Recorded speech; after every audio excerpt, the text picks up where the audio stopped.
Hello everyone, good afternoon, welcome back to my channel Debashri's life. দুপুরবেলা থেকে আজকে ব্লগটা শুরু করেছি। আর আজকে মানে এই কদিন ধরে খুব গরম চলছে আমাদের এখানে, তো প্রায় 36-38 ডিগ্রি চলছে। তো প্রচন্ড গরম, আর বুঝতেই পারছো কিরকম লাইট একদম মানে দিচ্ছে। তো যাই হোক, আমি স্নান করে নিয়েছি একটু আগেই। তো স্নান টান করে আমি মানে সকালবেলা থেকে উঠে ঘরের সব কাজ বাজ করে একবারে স্নানটা করে নিলাম। তা এখন চলো রান্নাঘরে যাই। আমাদের লাঞ্চ হয়ে গেছে, এখন আমরা লাঞ্চ করব, কারণ দুপুর প্রায় 3টা মতন বাজে। তো সেই জন্য লাঞ্চ করবো এখন। চলো তোমাদেরকে দেখাই কি লাঞ্চে কি আছে। তো এখানে আছে ডাল, এখানে আছে ডিম পোস্ত, এখানে আছে একটা লাবড়া যেটা মা সবাইকে দিচ্ছে থালে থালে, আর আছে সঙ্গে কাঁঠালের বিচি ভাজা। তো এই হলো আজকে গরমের সিম্পল লাঞ্চ। তো আমরা সবাই এখন লাঞ্চ করব। আর এখানে আছে টেস্টি টেস্টি আম, ইয়াম্মি ইয়াম্মি। গরমের দিনে আম ছাড়া ভাত খাওয়া চলে না। ওই যে প্রতিদিনই আম চলে আমাদের। তো মা ভাইদেরকে ভাত দিয়ে নিই, তারপরে আমি খাবো। এখনই খেতেও ইচ্ছা করছে না অ্যাকচুয়ালি গরমে, তো 5-10 মিনিট পরেই খাই। আর আমি প্রত্যেক দিন মানে এই কয়দিন ধরে জবের থেকে আর কি গরম পড়েছে, তখন থেকে আমি মানে খুব গ্লুকন ডি এসব খাচ্ছি, লেবুর শরবত, গ্লুকন ডি এসব প্রচন্ড পরিমাণে খাচ্ছি। বাট তবুও যেন মানে আত্মার শান্তি হচ্ছে না, মানে এরকম অবস্থা। ফ্রিজে রেখে রেখে খাচ্ছি, উপায় নেই। আমি ফ্রিজের জল কিন্তু সহজে খাই না, কারণ ফ্রিজের জল খাওয়াটা ভালো না যাদের ফ্যাট আছে শরীরে।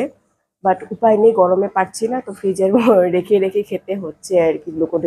আর গ্লুকন ডি খেলে একটু জান আসে আর কি। মানে তো খুবই প্রচন্ড গরম পড়েছে, যদিও বা মানে বিকেলের দিকে একটু মানে বৃষ্টি আসে সন্ধ্যার দিকে আর কি, বা রাত্রিবেলায় বৃষ্টি পড়ে।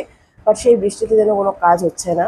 তো মানে পুরো উত্তপ্ত অবস্থায় আছে বর্তমান আমাদের আসাম। পুরো আসামে এই অবস্থা। আমাদের এখানে তো তথাপি 36-38 ডিগ্রি চলছে। অন্য অন্য কোনো কোনো জায়গায় মানে আসামেরই 40-42 ডিগ্রি সেলসিয়াসও হয়ে গেছে আর কি। তো খুবই খারাপ অবস্থা আসামের বর্তমান চলছে। কিছুদিন আগে ফ্লাড হয়েছিল, একদম বৃষ্টি হয়ে বন্যা হয়ে হাহাকার অবস্থা। আর আজকে এরকম। তো এই হোক, তো কি করা যাবে, এই তো প্রকৃতি। আর এইসব করেছি আমরাই।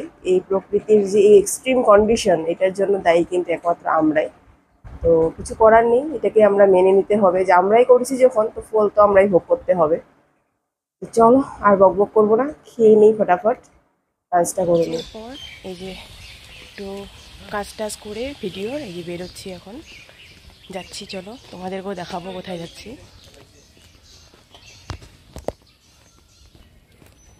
তো একা একা বেরিয়ে পড়েছি আজকে একটু ঘুরতে যাব, কারণ এই সামার ভ্যাকেশন দেওয়ার পরে থেকে কোথায় যাওয়া হয়নি। তো সেই জন্য আজকে সোলো ট্রিপে বেরিয়েছি। চলো তোমাদেরকেও নিয়ে যাবো, দেখা যাক কোথায় যাওয়া যায়। একা একাই বেরিয়ে পড়েছি এই জন্য। একলা চলো রে, তাই না? জীবনে একলা এসেছো, একলাই যেতে হবে আবার। তো ঘুরতেও হবে একলাই, তো সেই জন্য একা একা বেরিয়ে পড়েছি। তো চলো দেখো আমার সঙ্গেও আমি কোথায় যাচ্ছি।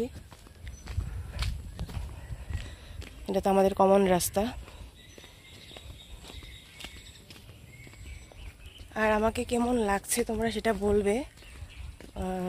সিম্পলি সেজেছি, শুধু কাজল আর লিপস্টিক, বাট তবুও বলবে কেমন লাগছে আমাকে দেখতে। যা গরম, ঘেমে চুমে বোধহয় কালা ভূত হয়ে যাব। তো যাই হোক, তবুও একটু সাজতে ইচ্ছা করলো বলে আজকে সেজেছি এইভাবে। সিম্পল একটা এরকম কুর্তা পরেছি, বাস, অন্য কিছুই না। তো এটা আমাদের পাড়ার শিব মন্দির, এখানে শ্রাবণ মাসে পুজো হয়। তো এসে গেছি আমি, যে পুরো ঘেমে গেছি আস্তে আস্তে। যাই হোক, তো এটা আমার একটা স্টুডেন্টের বাড়ি, আর বাড়িটা হলো পাহাড়ে। তো এখানেই যাব আজকে। খুব সুন্দর পাহাড়টা, তোমাদেরকেও দেখাবো। চলো দেখো অলরেডি দৃশ্যটা তোমরা দেখো।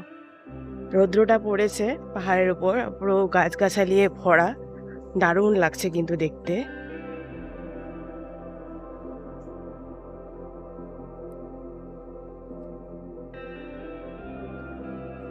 সো উপর থেকে দেখো কি সুন্দর লাগছে। এইদিকে পুরো টাউনের পিকচারটা দেখা যাচ্ছে পাহাড়ের উপর থেকে। কি দারুণ লাগছে, আর হালকা আলো পড়েছে, সূর্যের আলো, দারুণ লাগছে দেখতে। আর এই সাইডে এটা আমার স্টুডেন্ট, আর এই সাইডে দেখো কি সুন্দর গাছপালা, একদম পুরো নীল আকাশ আর এদিকে গাছপালা, তো দারুণ লাগছে কিন্তু দেখতে। এদিকে এই সাইডটা কিন্তু পুরোটা জঙ্গল, একদম দেখতে দারুণ লাগছে। তো আমি এখানে এই জন্যই এসছি আর কি, এই দৃশ্যটা তোমাদেরকে দেখাবো বলে। এটা পাহাড়ের উপরে, এটা পাহাড় হলুকান্দা পাহাড়, তো বেশ সুন্দর লাগছে কিন্তু দেখতে।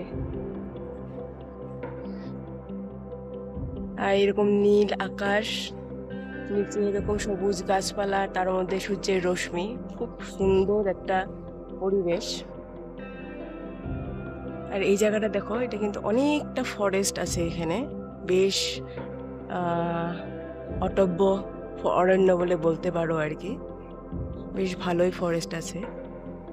আর এই সাইড দিয়ে হচ্ছে এই যে সয়েল ইরোজন, এদিক থেকে এই যে ল্যান্ডস্লাইড হচ্ছে, উপর থেকে এইভাবে মাটি ধসে ধসে পড়ছে। তো যেহেতু বহুত বেশি রেইনফল হয়, মানে বৃষ্টি হয়, তো সেই জন্য এখান থেকে এরকম মাটি ধসে ধসে পড়ছে আর কি, ল্যান্ডস্লাইড হচ্ছে এদিক থেকে।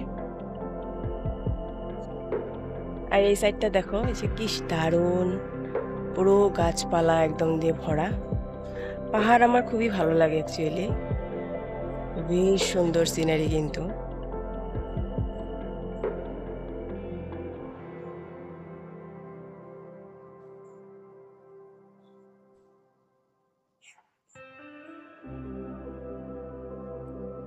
তো দেখো, তোমাদেরকে আমি দেখাচ্ছি পাহাড়ের মধ্যে দিয়ে সানসেটের দৃশ্যটা, কি দারুণ লাগছে। এই যে এখানে সূর্যটা ডুবে যাচ্ছে এদিক দিয়ে, তো এটা পুরোটা পাহাড়, পাহাড়ের রেঞ্জ একটা পুরো এরকম। তো আর এইটা হলো সূর্যটা যাচ্ছে, আর আকাশের মেঘগুলি দেখো কি সুন্দর লাগছে, একদম হালকা হালকা কাপাস তোলোর মতন মেঘগুলি, কি দারুণ লাগছে। আমাদের এই গলপাড়াটা চারদিক থেকেই মেঘে ঢাকা, তো সেই জন্য সরি মেঘ বলে পাহাড়ে ঢাকা, তো সেই জন্য খুব সুন্দর একটা প্রাকৃতিক দৃশ্য। তো এখন অনেকটা ডুবে গেছে সূর্য প্রায়।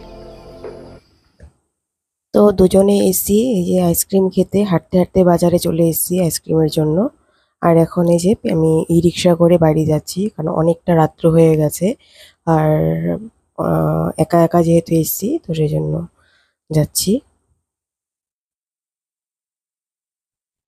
তো আমি বাড়ি চলে এসেছি। আর আমি গেছিলাম প্রায় 5:30 খানিকের দিকে। আর ওখানে গিয়ে মানে ভাবছিলাম আর কি যে বাড়ি থেকে বেরোবো, তো সূর্যটা অস্ত যাক, তারপরে আর কি মানে সূর্যটা কমুক আর কি, রোদের এইটা কমুক, তারপরে আমি যাবো আর কি। তো সেই সব করতে করতে প্রায় 5:30 মতনই বেজে গেছিল যেতে যেতে। তো তারপরে গিয়ে ওখানে একটু ব্লগ শুট করে একটু ফটোশুট টুট করেছি আর কি, যেহেতু স্টুডেন্ট ছিল আমার সঙ্গে, খুব সুন্দর করে সেজেছিল আর কি, তোকে একটু শুট টুট করে দিয়েছি ফটো টটো। আমিও একটু শুট করেছি, তোমরা ইনস্টাতে দেখতে পেয়ে যাবে আমার ফটোগুলি আর কি। তো সেসব করতে করতে সন্ধ্যা লেগে গেছে। আর তারপরে তো সন্ধ্যা লেগে যাওয়ার পর তারপর ওদের বাড়িতে একটু খাওয়ার ব্যবস্থা করলো, তো সেসব খেলাম। তো তারপরে ভাবলাম যে সন্ধ্যা রাত্র হয়ে মানে সন্ধ্যা লেগে গেছে, মানে রাত্র হয়ে গেছে আর কি। তো ভাবলাম যে এখন আর বাড়ি যাওয়া যাক, কারণ আমি একা একা গেছি, একা আসবো এতটা দূর, মানে আমাদের বাড়ি থেকে ভালোই দূর আছে, প্রায় 15-20 মিনিটের দূর আর কি। তো তারপরে আমি বাড়িতে চলে আসলাম। তো আজকের ভিডিওটা ছোট হয়েছে আমি জানি, কিন্তু আমি একটু নেচারের সঙ্গে তোমাদেরকে মিট করাতে চেয়েছিলাম আর কি আমার ব্লগ, কারণ আমার ব্লগটা একই ধরনের হয়ে গেছিল আর কি। তো সেই জন্য আমি সেটাই ট্রাই করেছি, আর আমি নিজেও একটু ফ্রেশ হয়ে আসলাম, নেচারকে একটু ভাইব নিয়ে আসলাম আর কি। তো যাই হোক, আমার ব্লগ বা ভিডিওটি তোমাদের কেমন লাগছে জানিও আমাকে, আশা করছি তোমাদের ভালো লেগেছে। যদি ভালো লেগে থাকে প্লিজ লাইক করো, শেয়ার করো, সাবস্ক্রাইব করো আমার চ্যানেলটাকে। আবার নতুন একটা ব্লগ বা ভিডিও তোমাদের মধ্যে হাজির হবো, ততক্ষণ তোমাদের সবাই সুস্থ থাকো, ভালো থাকো। Tata, good night.